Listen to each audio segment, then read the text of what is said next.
Hello and welcome to your Saturday edition of Living A Course in Miracles. My name is Jared Krebs. I'm here in San Antonio, Texas, and today we have a special guest, Ann Knoblauch. She is a Course in Miracles expert and student that's in the middle of going through this stage of from the caterpillar to the butterfly, and she's so wonderful because she shares everything that she's going through in really to support people and to be a great friend. And Ann, I just want to thank you for being here. Thank you for all the contributions you make to our Living a Course in Miracles Facebook group page. And just, you're awesome. We want to hear your story today and talk about the course. Yeah, thank you, Jared. Thank you so much. And I want to, if y'all know, I was on last night as well. So I want to give a big shout out to Jared once again, 5 years or so of doing this Facebook page. It's like a really beautiful haven where there's not too much discordant talk. It's quite a nice place. And the Zooms, we're looking at Ken's material, or maybe they'll go back to Do Just Spirits of the Universe again. I don't know. But, like every Friday night, every Saturday morning, it's just really a nice place. And that's not to say that places that are controversial are not good, because we were just talking beforehand about all that. And so controversy and groups actually are there to provide us with our forgiveness lessons. We learn by reading the book, and we don't learn so much by reading other people's posts exactly. It's maybe more forgiveness lessons. So it's just really amazing. And Jared was one of the first ones, in fact, the only one I know of that did forgiveness in the field and really focused on that on the back half of each of those Zooms, so every Friday night, 4 or 5 years now? I mean, it's amazing. Yeah, I got to go back and look at when the Facebook group was created, but I think it was 2017. And yeah, it's just cool to look back at our old videos, with our bad lighting and horrible audio and but it didn't matter because we were still doing the content, right? And exactly. Thank you for your acknowledgement. And yeah, it is definitely a beautiful group and just a great community. That was kind of like the origins actually came from Landmark, if anybody's curious. This group was my community project to give back to my community. I made this group to be a project, and then it turned into this it's like its own thing. I mean, I barely post in there except when I'm posting the videos, and it's just the group goes, and it's beautiful. So yeah, well, thank you, Ann. Okay. And what would you like to share today? I know you did a great session yesterday, so please take it however you feel led, and we can open it up for questions whenever you want to, and let's go. Exactly. Thank you. Yeah. So actually, Holy Spirit had told me this morning, once I popped on, or I woke up and everything, that I was actually going to have slightly different content, and I'm not going to tell my story again, and maybe not exactly our story. And so what happens is it's gonna be good. So people that came on now, you're going to hear slightly different stuff, and then and those that never saw any of this, both of them will have value because they're going to be slightly different. And a lot of what I already put in my videos, of course, but so what I was really told was to be talking about identity, and the script is written, and of course the true forgiveness process. And so I think I'm going to first just tell what the steps are in the true forgiveness process, because people were asking questions about that last night. What are they? The other thing I'm going to tell you real quick is that people often complain that I talk too fast, and it is really not Ann doing that. It is like this flow of this stuff coming through me. And so I tell people, either listen faster, that's a joke, right? Or write it down, or just re-listen to the stuff, right? Because what I talk about is just this knowing that's all intricately woven together. So sometimes in one sentence or in a little paragraph, it hits on so many things that come at this whole idea from a number of different directions, and everything melds together. You'll find that all these thoughts that are throughout the whole course, make this beautiful thought system, that is really unlike any other one on the planet right now. I always say it's the only one that shows us how did we get here? Why did we get here? How to get out? And what's it like while we're getting out? That's what basically I was asked to do about maybe 8 months or so ago.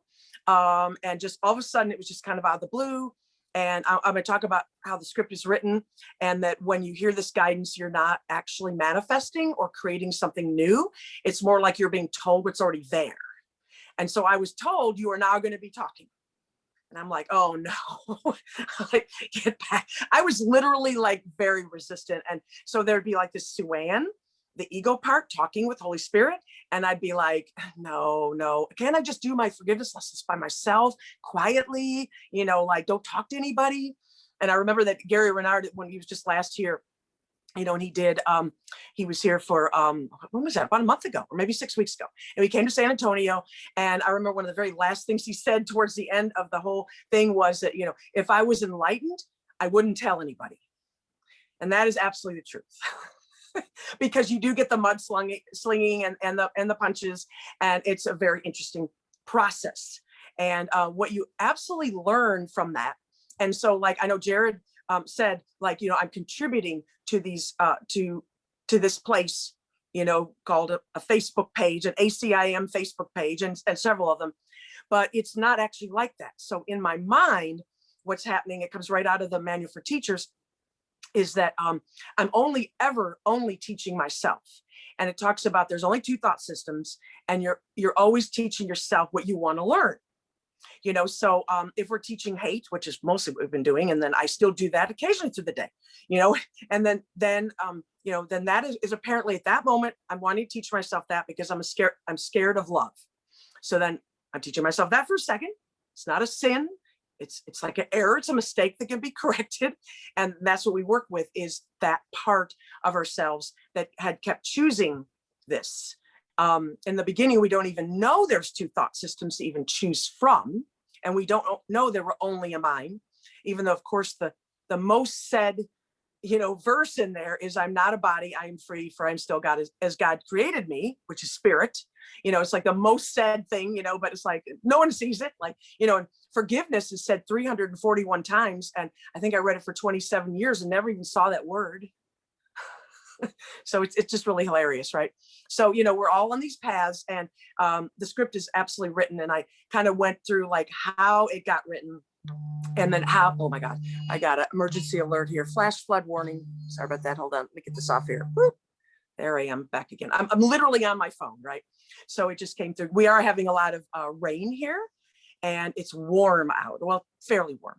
I know a lot of y'all are in cold places, but anyway, so so with the script being written, and that there is no world, and ideas leave out their source, are super helpful for the true forgiveness process. It's almost impossible to do it without that, because we will end up forgiving like we normally do, which is we see that someone just yelled at me. Like, there they are. It's obvious that they just yelled at me. And, how can I not see that? Right. And so what we end up doing, for eons is saying, okay, well, I kind of like pardon them, like I know they did that, and if they do it again, they've really crossed the line. But, so it's this weird kind of forgiveness where you keep the thought in your mind, and the hate, the upset, and you never really let it go. You never change your mind about it. And you appear on the outside to say to the person, I forgive you. You send them a greeting card or something, but really it has stayed in your mind. And so that's our regular forgiveness that we've been doing forever. And basically because we want that. And that's the little secret that no one wants to tell themselves, that we've completely created this thing ourselves. Someone was talking about earlier today about, lesson 189, talks about that beautifully, how that we've done this unto ourselves, and because we want it. And that's the secret that really no other thought system even gets into. So then true forgiveness, and we stuck the word true in front of it just to set it off from regular forgiveness. You got to have words to talk about stuff between us that seem like bodies, is that now we're going to forgive our brother for what he has not done. And that absolutely makes no sense as a brain and a body and thinking with the ego, so as a person who just teaches themselves, of course, when I'm teaching myself, we're all in there because we're the mind. There's just one thing. So, and that's why when one is saved and accepts atonement for themselves, everyone went with them. is with them. It's just a lack of awareness. So, and that's what we've been having is lack of awareness that we are still home and never left home. So that's kind of the basis behind how we get to the true forgiveness process. And so I'm going to go over, I think it's about like 5 steps. And I thought it was amusing that Cindy Renard has the same exact process. It comes out of the book. It came out of Art and Persa talking about it. It came Disperse the Universe. Ken Wapnick, did not invent this stuff, did not, have no copyright on this. But what does happen is when you do it and you have the experience, then it becomes absolutely so solid that when you do speak out about it and people complain, oh, you can't possibly be doing that. You're still talking with your ego. I don't think you're doing what you say you're doing. And that all just like washes off like rain or something. It's just really, really crazy because the experience is so solid. It's like for someone to say that I'm not a Caucasian woman, like you're a blue avian. And I'm like, okay, well, it's obvious, like I'm identifying as this, and so people could say anything they want. But as we know, truth is just truth. It just stays true. So when you've heard truth and we all have, and we never forgot it because that is the Holy Spirit, highest part of our mind that never forgot heaven. So that's what this true forgiveness process does, is puts us back into communication with that part of ourselves. And so with the 5 steps, so I'm thinking, so it's like you have to recognize that you're upset and you have a grievance, and then you have to take that grievance to Holy Spirit, Jesus, whatever wording that is comfortable and feels good to you. It's like a higher presence. It's like a brother that you can absolutely be in surrender, absolute vulnerability to, and try the best you can to let go of any thought that you ever had about yourself or the world. And I know there's even course lines that talk about that. And that's like a tall order, right? That's a really tall order, which is why it is a mind training. And when you first start, you just have a little bit of willingness, and it begins to build and build as you get the payoff at the back end. So then the third part goes really off of page 401 in the workbook. It says, what is forgiveness is the title of that one. And it's the portion that talks about, we're going to be still, we're going to look, we're going to judge not. There's a couple other words in there. I'm bad at, all I do is paraphrase, right? But so it's about that stillness and that looking. And how we always want to do stuff. We always want to do something, like, so it's very easy, even at that point, to go in this little process. You're on like step 3. And then you may want to go, well, Holy Spirit, I got an idea. Maybe if my husband was just like different, then I'd be okay, So like, we're going to bring our answers, and it's hilarious because, and then he's like, no. He's like, you're thinking too small. You're thinking too small. Think really big. Like, there's no husband at all. There's no world. You're safe at home, so it's like this whisper of this beautifulness. And that's why the surrender is very important, because the answer is so different. And our little monkey mind is wanting to say, well, only if my husband did the course with me, that's like a big one. People are, if he did the course with me, then everything's fine. Why isn't he doing the course with me? I'm very upset about this. So we put all that into, like, as I was talking earlier, into like a blob, because I don't want to see my husband sitting there. Because as soon as I see my husband sitting there, it kind of goes into that thing where, there's nothing so blinding as a perception of form. So I will immediately be like, I see him, and like, I want to take all that upset back, right? And you guys, we've been married like almost 30 years now in June, and I don't think we've ever had an argument. So I'm using him as a great example, and he won't even care. He is like on his own like path that is more, I would say, alien and UFO oriented, but we have a lot of commonality to talk about. And so it really absolutely makes no difference really what, it's A Course in Miracles. He's never picked up the book and never even read it, but he's heard me talk about it for 30 years, right? So he probably knows it better than anybody, right? But so I'm using him as an example. So, and I do get irritated with him, it's ego, right? So I'm not going to see him as a specific person. Although some people do like the idea of, above the battlefield or above the battleground, whatever you want to call it, or sitting in an audience looking at a play. There is something beautiful I like about that, because that does fit into the script is written. And I'll talk about that in a minute, the looking at a play, right? But any way that you can get like objectivity and separation from this issue that was just upsetting you.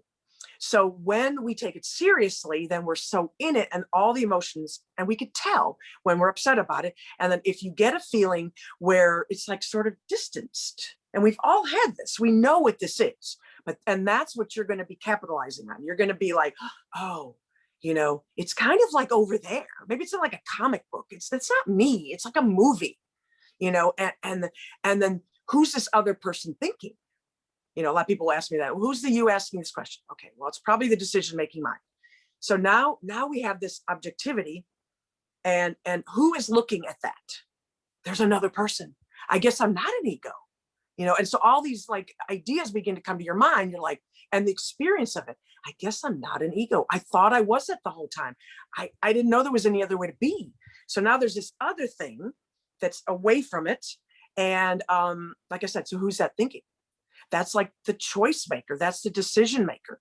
And it can choose which of these two thought systems. It's our only choices. Sorry, spoiler alert.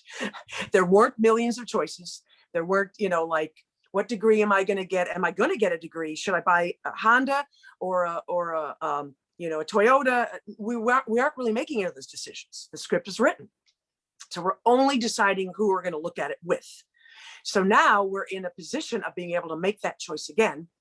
And literally, I mean, nobody is as foolish. We're all so smart. When we get there, we will never choose the ego again. It's sort of like you're basking, on a beach. And finally, the sun is on you and you just want to be there forever. And it's just like, and you forgot all your problems. And it's just like, everything is just beautiful, like this eminence of light and bliss and joy. I mean, it's not even separate words of that. It's just one big thing. Like, do you want to get up off the beach and go back in the city, where all the hubbub is going on? There's all this anger and there's upset, and nothing against cities, but you know what I mean? So the difference between that is so great that we want to more and more stay in what I've kind of termed Holy Spirit mind, or this mindset of being with this Holy Spirit thought system. And because they're thought systems, we can think with them, and we are not ego. It's a thought, it's a system to think with, which is also very important, because we're going to change our identities. So, okay, so we got through step 3 is like this surrender, and then your decision-making mind, and you're like, oh my gosh, there's somebody else that's looking at all this, that can look at all this. I have an option to look at this and not be in it anymore. Thank God, right? So now we're outside of it. And then really, literally, the Holy Spirit like almost chooses for us in a way, because we become that. And it's a very mystical experience, right? So how do we put words to that? So then we become that. And then we open our eyes, as I say, and we begin to walk around our day, maintaining that thought system. And we're looking around and everything looks like really different. Sometimes I also even get like almost like home, like crystallized, so it's like everything's like more brighter and it's like clearer, and but these are not necessary things to have happen. They're just like nice things along the way, but we want to stay focused on the main goal, which is eventually all we're going to think with is this. And the mind training is that you're going to think longer and longer and longer with it. In fact, I wore my little bracelet because I think of it as like the pearl necklace. So, you can say each pearl, is some time with Holy Spirit. And it's a holy instant, it's the atonement, revelation. You could say all these words for it, right? And so normally what we're going to do is there's going to be the space in between the next one, where we're like doing regular ego thing and we forgot, or we're resistant, or we just, I don't know, we go on a vacation and we're just enjoying the vacation, but we're kind of mad at the steward that fixes the cabin, and the food was kind of cold, and I don't know, whatever, but we're upset about some stuff, in between here. Right. And they're like, oh, wow. Yeah, that's right. I can forgive it again. And so pretty soon it will go longer and longer, so we're only in an instant, like this instant and this instant and this instant, because there's really no time. And so you're going to be going along, and pretty soon it will be just like one complete thing. where you will never, ever choose again to think with ego. And that is basically what the mind training, that's what the whole darn book's about, showing us what we've been doing. And as Ken would say, like most of the text, that's why it's so heavy and so dark. And it's not affirmations and it's not a lot of beautiful said things. It's really a lot of trying to show us that we've been upset and what we've been doing and that we are not that, and then we have a choice, choose again. So that's what all that's about, is choosing again for this other identity. So Jared, did I hit the 4 or 5? Was that 4 or 5 steps? I don't even know. Yeah, anyway. I think so, but maybe like, could you say them in like little sentences? Okay. Like one is this, Yeah. like just to recap that. Yeah. Okay. So 1 is you realize you have a problem. So number 2 is you're going to take it to Holy Spirit. Number 3 is like when you go there, it's kind of mixed in with number 2. You're going to be in as best surrender as you can of thinking anything with your own personality. And then you're just going to look and you're going to be quiet and still. And then the thing takes place of itself. That's kind of like 5. Holy Spirit does it for you. Mm-hmm. And then 6 would be you open up your eyes and you walk around that way and maintain that thought until the next time a grievance comes up. Sounds like the true forgiveness process allows you to like get in the Holy Spirit thought system. And maybe like I've noticed when I get upset or something bothers me, it gives me an excuse to actually plug into the Holy Spirit thought system. Whereas if nothing had upset me, I would just be like going to the next thing and probably in ego mind. Right. Interesting. Isn't that Absolutely. interesting? Like Totally. it's actually the Yes. grievance that got me to like Yes. check back into the Holy Spirit thought system. Yeah. Exactly. Mm-hmm. Yes. And then that's why we actually end up, everything starts reversing where we are almost looking for grievances. Like Ken would always Mm-hmm. say, search your mind, but you don't have to search too far because you'll have a grievance like right there on the tip Mm-hmm. of your tongue, right? But yes, exactly. Mm-hmm. Exactly. Because we cannot go straight to Holy Spirit, and there is a lot of group people, in Facebook pages and in the course that believe like we'll just say the words, we'll say, I am the holy innocent son of God.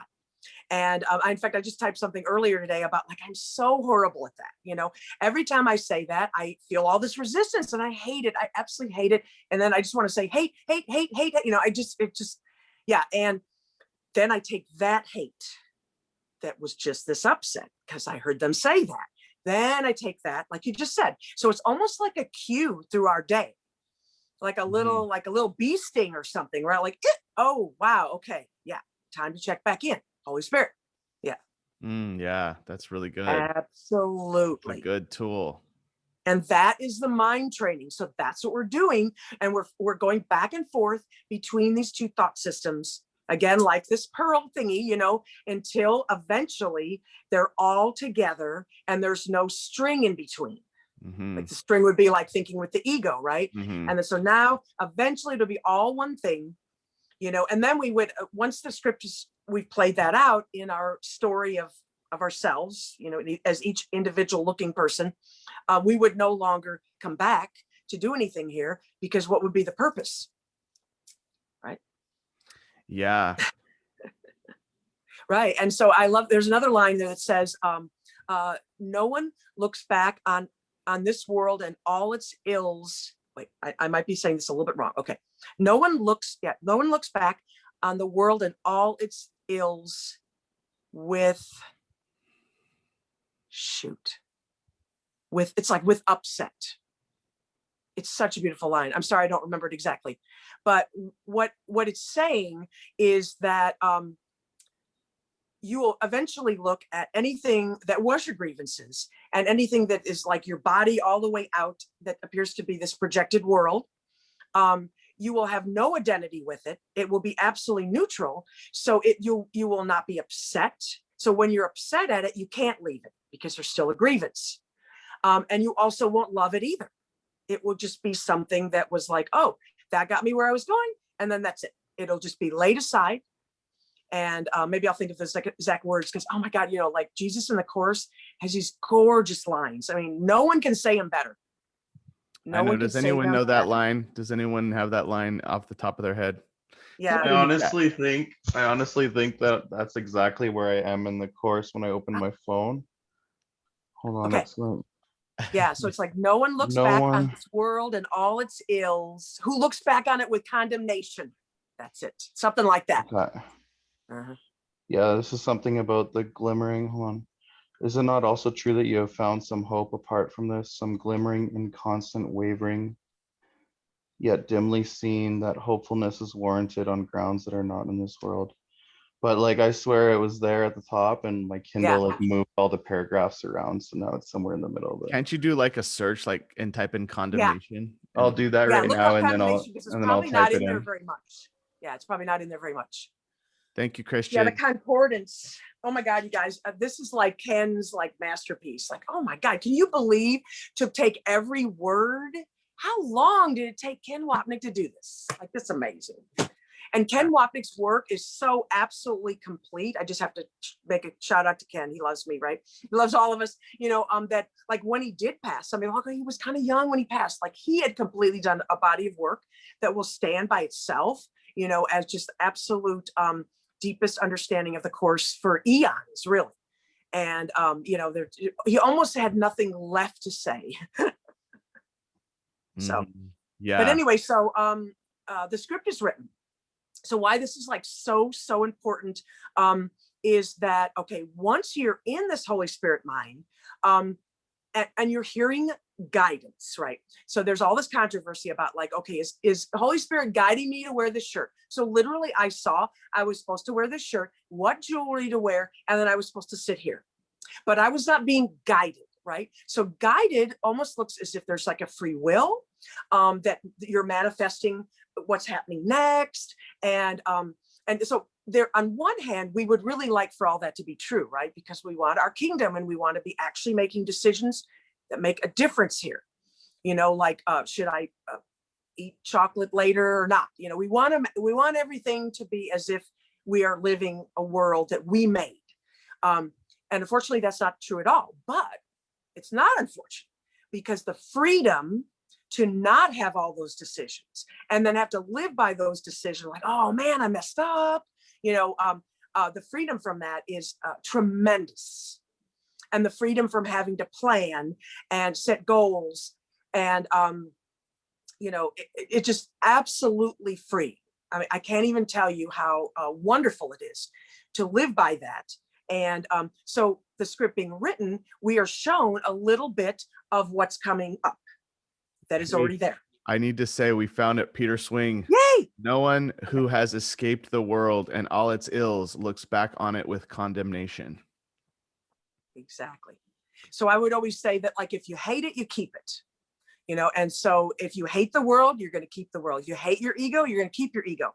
But those are the things, like Jared was saying earlier, that's your little like bee sting or whatever, because it feels like a bee sting. It feels horrible. It feels like you just got poked with a knife even sometimes or punched, right? But that's what you take, because you can't really be hurt, obviously. So that's what you take to the Holy Spirit. And all those little ills and the condemnation will be forgiven little by little. And I know there's another line in the course that says we basically have to end up questioning everything. And so when I'm talking about questioning everything, I mean, it's like, what do I do for a business? What do I plan anything? Like forgiving you even have goals, forgiving that you wanted achievements, forgiving that you have a spouse. I mean, it's like really big things. So, but at first you don't have to worry about that. You're just going to be doing little things like no one did the dishes. And I'm PO'd about it because now I got to do it, whatever. It's little things at first, but they are all just a mask for huge amount of hate that's underneath that. Like a what do you call it? I'm doing this like a iceberg, so we're only aware of this like a little tiny bit up here, and we're pretending we're just mad about the dishes, but we really want to murder everybody. And that's the ego thought system. So I also have to tell that, which is really super important, that the ego thought system is 100% murder and hate all the time. We never flip it. We never make it a little bit better. We never like, oh, I'm just going to see the glass half full. It is always exactly what it is.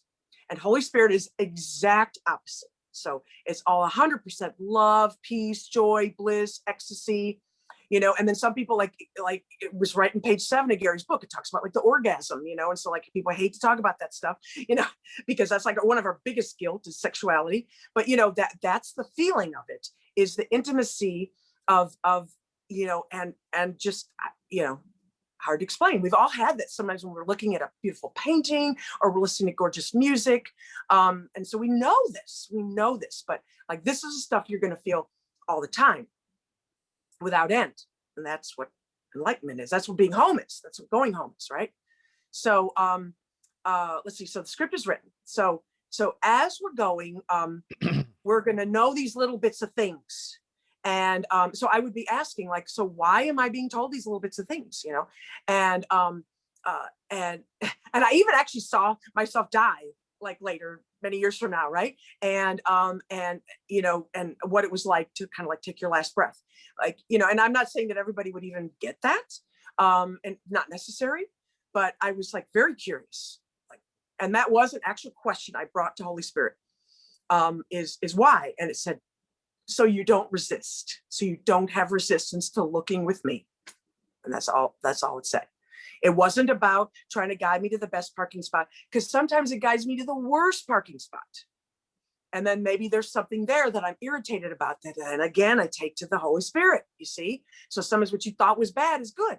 Remember, it talks about we don't even know what's good for us, what's bad for us, anything. And that's a kind of surrender that you have to come with, of just like forgetting this course, forgetting everything you ever knew, and what you thought was good and bad, or what you thought was good for you, what you thought you liked, what you thought love was, what you thought friendship was, like everything goes. And that's towards the end of the process, man, I'm like, And then I'm in it, man. I'm in it. I can't even think of another thing to say. all you're left with is just happiness, and like nothing bothers you. Or when I'm like in that mind, I'm kind of feeling like that right now. Like I'm just so happy, and like, and I'm not really identifying as the body, although I'm, I guess the point of view is from the body, but like, it's like, okay, what to do next, or what, or like, it's just happy. It's just happy. And then hopefully I can stay here as long as possible. And if I can stay here, like, and like always be in this happy kind of happiness, then I would just be enlightened, because nothing would ever bother me. I would just laugh at everything and I'd be like Kate, or, exactly. But it's anyway. So that's cool, and you guys all have been there, like, and then hopefully you can stay there longer, and hopefully I can stay there longer. So we'll see how long. I'll put a timer on. And that's where the funny laughter comes from. Yeah. And Jared knows me. I have like so little fear, and I'm so politically incorrect.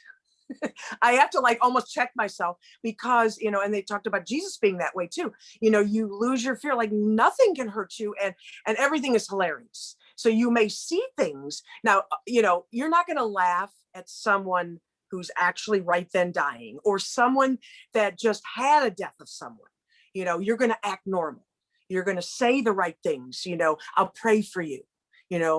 I'll be at the funeral, whatever, you're not going to be like, there's no world, he never lived, and ha ha ha, So, but things will seem funnier, even death. So death, and Kate told me, she messaged me that death is like the last thing you forgive. Okay, cool. Bring it on. Bring it on, right? So Janice, anyway, I think I'm done, man. I'm done. I don't know what else to say. We have a question too, but I want to read this from Janice Bowie. She says, from the text, chapter 2, section 6, sentence 3, my control can take over everything that does not matter, while my guidance can direct everything that does, if you so choose. Right. So often I see this guidance thing on that one. Yeah. And often I see this guidance thing as not talking about guidance in the world. So again, it's not like what color socks to wear or what color shirt, but it's the guidance of listening with Holy Spirit. Mm-hmm. So your guidance to listen with Holy Spirit will be reminded to you by Holy Spirit, that greater knowing. Yeah. That's what it's talking about. Not about, because there is no world. So it's not talking about the world. And so once you have these experiences and you realize, oh my God, there is no world, because I was just outside of time and space, and that's where you are when you're in Holy Spirit mind and you're like decision maker, you're looking at this and then you stay there, like what Jared was just saying, you just feel so happy. And then like he's maybe thinking, like a little thought might come to Jared's mind to be like, okay, we're at such and such a time, maybe we better go on with more questions or something, and we're getting near the top of the hour or whatever. So normal thoughts come, and then that's showing you what's on the script, and yet you're just sort of like not attached to it. And like if I talk 5 minutes longer, he's like, okay, whatever, Sue-Ann did that, whatever. And it won't be like, golly, why did she quit talking? Or, yeah. And so that upset will be gone, and it will be just kind of funny. Mm-hmm. Yeah, for sure. Yeah. And like that statement of no, not looking at things with condemnation. I used to really want to like end reincarnation and not come back again. And if I'm so like passionate about that, or like that I dislike, being in the world, quote unquote, then that means I still believe I'm here. That means that it's not an illusion to me yet. It's still real to me. Like I can't laugh about it. So I'm not there yet if I'm looking back on things with condemnation. And that was like a big thing for me, because I'm very motivated on that. Like I really don't want to reincarnate anymore, but I gotta relax. Remember, this is an illusion. You're not really here.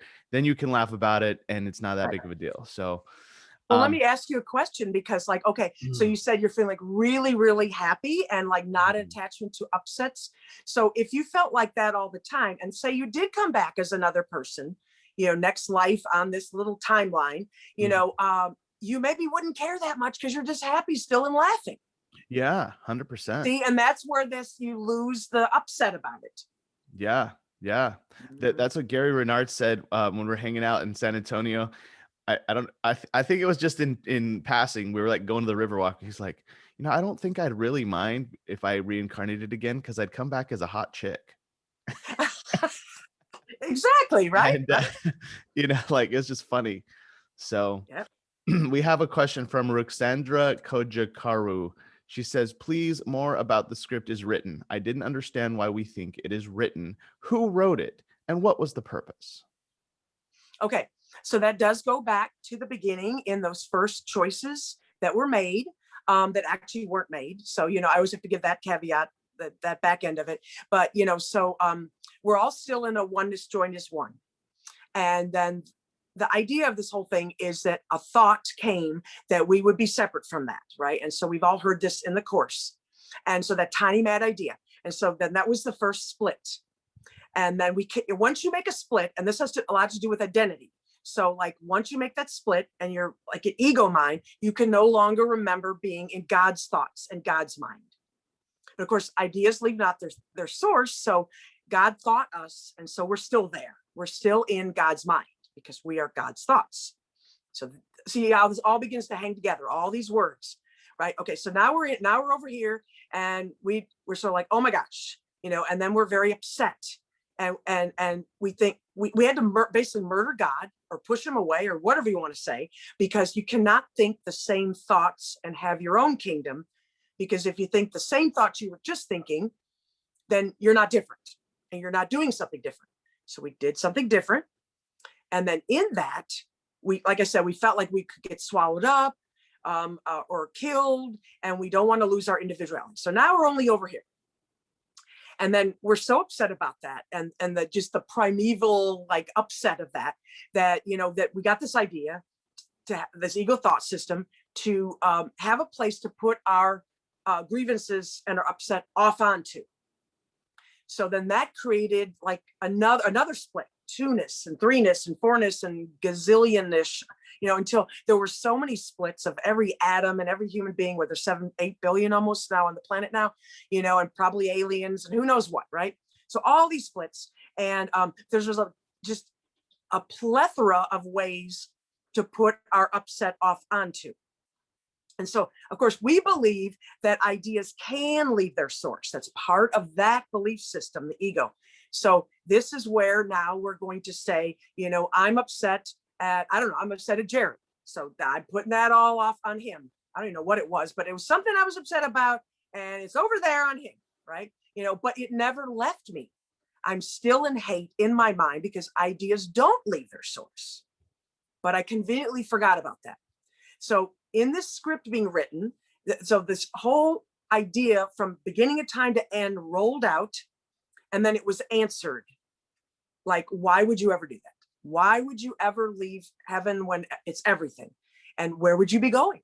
If you're already in complete bliss, is there like a little section outside of bliss? I mean, what are you doing? So we remembered not to laugh. And so we believed it had happened. So that's all part of why the entire world and the universe of time and space occurred, to put our grievances off onto.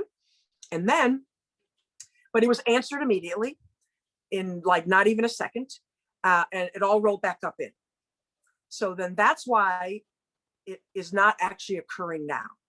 So in every instant, we're at the end of time reviewing that which has already gone by as if for the first time. And that's actually a line out of the Course. I forgot where it is. But so I don't know. I sort of think of it as like the red carpet at the Academy Awards. I have no idea why I think of it that way, but whatever kind of visual you like, it's almost like, someone rolled that red carpet out, and then we rolled it back up. But for some reason now it's almost like we're tuning the dial. Okay, now I'm Ann Knoblauch in 2021, and that's what I'm reviewing right now. And it doesn't matter where you're reviewing or who you are, anybody, it could be a disabled body, it could be a mentally retarded body, it could be a sick body, it could be a healthy body, it could be someone who could do the Olympics. Doesn't matter, because in that is going to be all your forgiveness lessons, all right there on the script that you're reviewing, but you're not doing anything because it already happened.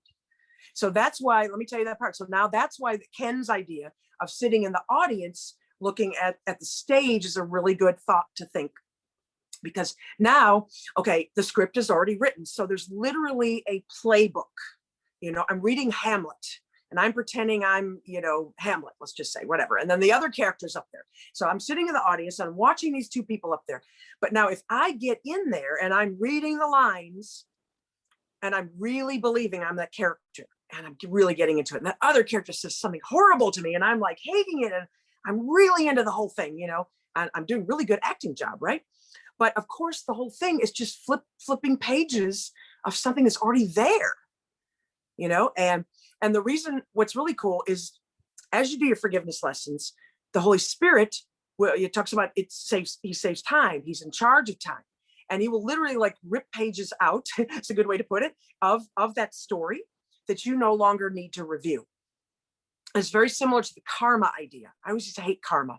So because karma felt like, there's this bad thing coming to get me. I must have done something bad in another life because someone's coming to get me, But what that meant is it's the same thing from the Course that talks about, you will be reintroduced to like these ideas over and over again until you choose again. And they will come in different forms with the same content. So if you tend to feel yourself unfairly treated, you will end up with a boss unfairly treating you. You'll have a husband unfairly treating you. You have a son unfairly treating you, a neighbor, and it'll keep popping up. And you'll be like, why am I in this pattern? I'm tired of this pattern, until you finally do forgive that. But you do it through this true forgiveness process, take it Holy Spirit, and you're like, I just feel so unfairly treated. I put that whole thing in there. I don't even know what it is anymore. I'm giving up all my thoughts about it. I'm just done thinking that. And then you just look and you listen. And I do tend to say like, Holy Spirit, how do you see this?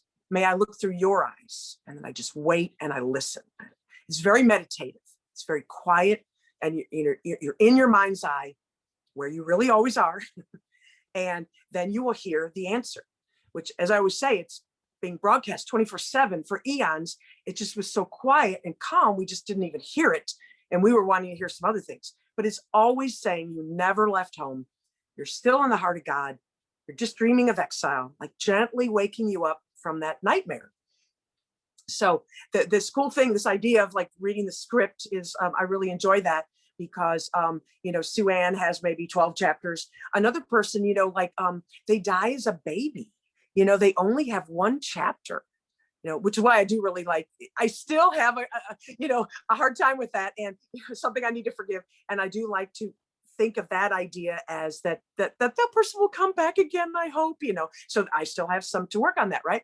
But so like you say, some people have 25 chapters, some they have all different amounts of chapters. And so if you hear when people have become enlightened, like Ken or Kate or Art and Persa, that they still continued to walk around and live their life and look normal for those last few chapters because they're still on the book. It's still the story of that person, right?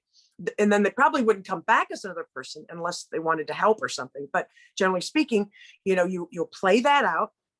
You don't absolutely disappear, at that point, but you will, like in lesson 155, you will be in the world, but not of it, and those that know that they're like you, they will recognize you.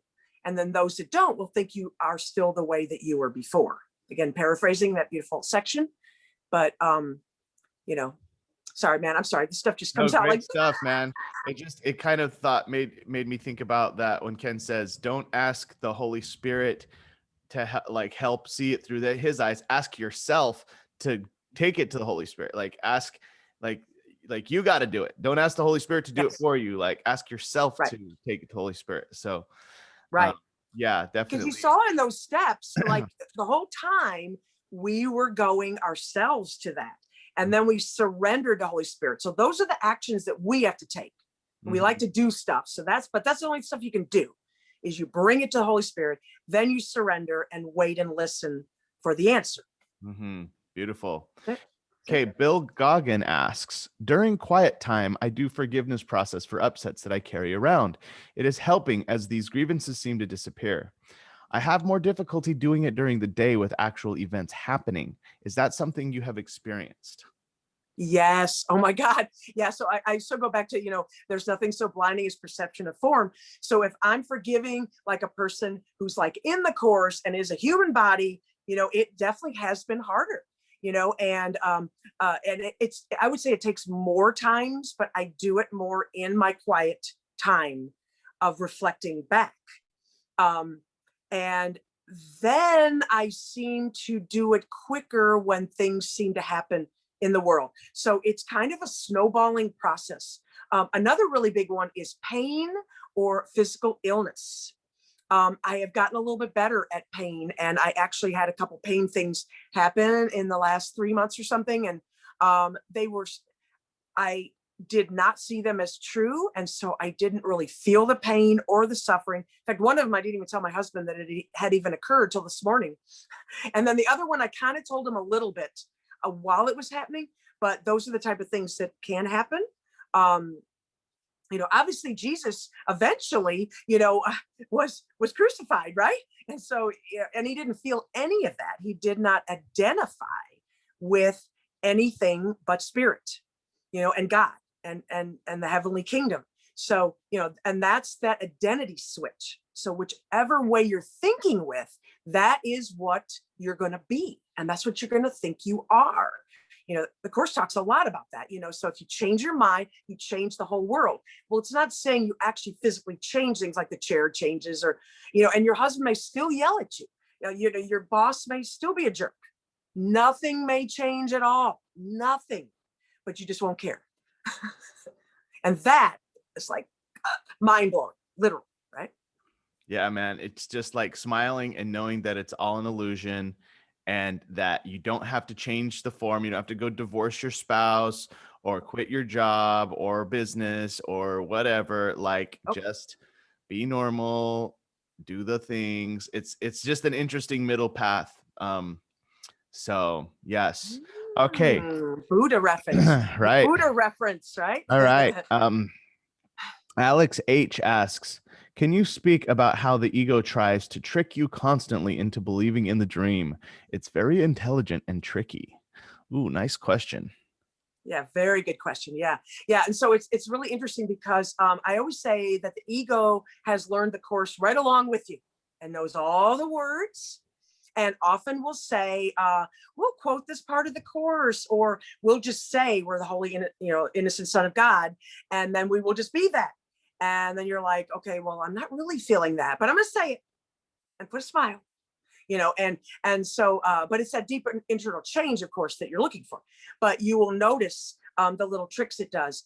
And of course, when you begin to get the dark night of soul, that can come in different spurts, different times, and you can get like a lot of panic attacks.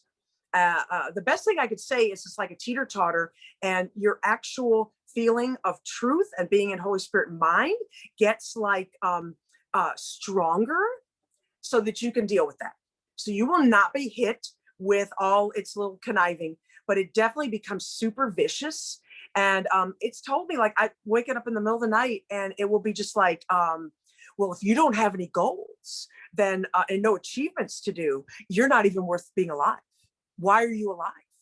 I mean, it'd be like a super bad bully that, like, go get the knife in the kitchen, I mean, it'll be like bad, really, really bad. And it can be other all kinds of degrees of that, right? But what happens is, and I remember Ken Wapnick talking about this, that you begin to realize it's all the same. It sings the same tune every time, and it has no veracity. It has no strength. And you begin to realize that it's nothing. And you go like, oh, I've heard this before. Yeah, I'm no good. I know. You said that last time, and the time before, and the time before. It never sings a different tune. It's always the same. And so you begin to see the sameness of everything, which I love a lot of those course lines in there. But we're going to be seeing everything is the same, because it is. and we use that. So I hope that answered your question. Well done. Thank you, Ann, and great question, Alex. Emmanuel Padilla Aldana says, how about experience of forgiveness of other spiritual paths? Say it again. How about experience of forgiveness of other spiritual paths, like Mormons, for example? I remember some part of a Gary Renard book or text, that lesson of forgiveness that's happening at the same time. People are sometimes doing forgiveness without even knowing they're doing it. So are you saying that, like, you'll see in other spiritual paths that some people become enlightened and they didn't even ever do the course? Yes. Is that kind of what you're talking about? Okay. Saying, yeah. That's it. Yes. So of course, bad pun. But anyway, that the course has only been around for, I don't know, so many years. So many people have become enlightened through the ages. Jesus, of course, I always joke that Jesus had no Jesus to ask help from. But so basically, it's completely possible, because it's really our higher selves, the Holy Spirit that's in charge of the whole thing. And it will come to every mind when it's time on the script to become enlightened and know the ideas that you need to be doing. So you can't really rush it up. You can't slow it down. You can't do anything other than what you're supposed to be doing. And then if you want to judge people like, they're that religion's no good or whatever, you just go back to like, wait a minute. I'm only a mind. There's no people out there, so it's just like, that's another chapter of the book. And one chapter can have all kinds of crazy characters in it, and they come and go as if by magic, right? Tip of the hat to Shakespeare, right? So, it's, and so this guy comes and, he's Christian, he's horrible. And another Christian comes, they're wonderful, and it's just coming and going by magic, Absolutely. Yeah. It's definitely not about the religion. I know a guy his name is TJ, and he works with me, and he's Mormon, and he has 7 kids, and he is a saint. That guy, he just is like love personified, and he listens and he's supportive. And Ann knows TJ, and he doesn't know anything about the course, but that guy is like enlightened to me, and everyone loves him. So anyway. So I've also kind of noticed, if you believe in reincarnation or not, that it appears that as we go along this script and this timeline, that we bring with us everything that we've learned from another one. So we don't lose anything. So if we were like a monk in another lifetime and we really learned how to meditate really well, we're going to bring that quietness, ability to get quiet with us, and then someone else that maybe didn't have that same thing, maybe they were a race car driver. They're going to bring another set of skills. And then, of course, the negative things, although it's not karma, it's basically things you still need to clean up. They come with you as well. So, and that's why we see like Mozart, like how can you be writing a symphony at like 5 years old, and crazy stuff like that. So probably had been a musician before. And so some of the preferences that we come with as well, like I love cars, that's kind of weird for a woman, right? So anyway, I like fast cars. So, and then someone else likes music, whatever. And then I did stuff like that in the past. Who knows? Doesn't really matter. And sometimes you'll become aware of what were past lives. And it's not to become dwelling on those, but they have a few things that I've become knowing of have helped me to understand why I have the preferences and the situations that I have today. And one really big one was that I used to try to get other people to do it for me, including Jesus. I touched his robe and I figured he was going to do it for me. So there was like times when you realize, oh, okay, no, that didn't work. Okay, now we're moving on. Yes, absolutely. Christian, you had raised your hand. Did you have something to say or ask? Yeah, I don't really know how to ask it or whatever, but I think, somebody I think it was Bill Goggins earlier mentioned that I'm going through a dark night of the soul, and recently I went really fast into the mind, and a few days ago I had to decide to self-isolate, and my symptoms are really worsening today, and I have a test on Tuesday, but I think I'm going to call the health link and just get a little advice and stuff. But Sue Ann, you're an RN, so Yes. I'm diagnosing and treating over a Zoom, right? Yeah. But yeah, definitely, exactly, right? Yeah, definitely take all the normal things that you would do, they call it magic, whatever, just use it, I take a ton of vitamins, electrolyte drinks, just on and on, shakes, it's magic, and sometimes it keeps me healthier as looking as a body. It's on the script. Yeah, but you just with don't the take course, it. I'm not that nervous. Even if say this illusory body died of COVID, for example, that's not even me anyways, right? But Right. I will still continue to I'm gonna call them and get some more advice. Yes, Yes. get some advice and watch it. Yeah. Christian was supposed to be helping his sister move today. And that's what got me the gig. And now here he is with his COVID stuff. Self-isolating, yeah. I'm sorry. It's okay. Thank you. But love And you. I really like the gray wall back there, Christian, because it's so symbolic of you've self-isolated and everything's kind of gray. I love that. I don't know. I just saw that. I was like, cool. It's a symbol of your mindset at the moment. I think That's it's beautiful. good. Well, thank you. You're like, what? I don't know. I'm with it. But like what Jared had just said, these are the things that we're going to use to remember we're home. It's not Right. actually the happy times, the sprinkles of the little sprinkles of, a birthday party and a good movie and a this and a that, and we do need that. Because that one line I read yesterday on page 631 in chapter 30 in the text that says, it never is the idol that you want, but what you think it offers you, you want indeed and have the right to ask for. So if, one is creating an illness or sickness, the thought behind that is actually you want to be inclusive and be home with God. It may not look like that. It's several steps from that, but that is what your intent was. And it is kind of like a backwards, not so great way of going about that, and so then that will get corrected. But the intent was there, and you indeed have the right to ask for it, and you will be given. Finally, always, eventually, you will get, that knowing that you're at home. Yes. What can I say? Yes. And if it wasn't for Christian, we wouldn't even have a Saturday call, everybody. So Christian is the guy who put the flag in the ground and said, I am in charge of Saturdays. And he's the one who made this space for us. So thank you, Christian. We love you, bro. Thank you. I love you all too. I'll see you next week. Yes, a huge shout out to you, Christian. Yes, for doing that, because you have to show up. I hate showing up. You have to show up regularly and be responsible. And yes, but I might have to forgive that. We do appreciate our co-hosts who support us when we're not available. And we will reach out to some of you from time to time to be hosts. So but yes, thank you, Christian. You rock. Thank you. All right, so we got to the top of the hour, guys. I just want to read a couple of these comments here before we get our final kind of advice from Sue-Ann, or comment from Sue-Ann. And this is Janice Bowie. The practice becomes easier, Bill. Start your day with rules for decision. I also start the day with let me remember that my goal is God. Remember Sue-Ann's pearl bracelet. That's a really good analogy, Sue-Ann. Thanks for bringing that. Bill says, thanks. Julia, I asked a Tibetan Buddhist teacher what the quickest path to enlightenment is, and he said joy. Oh, yeah. And I think the rest is just great, nice comments.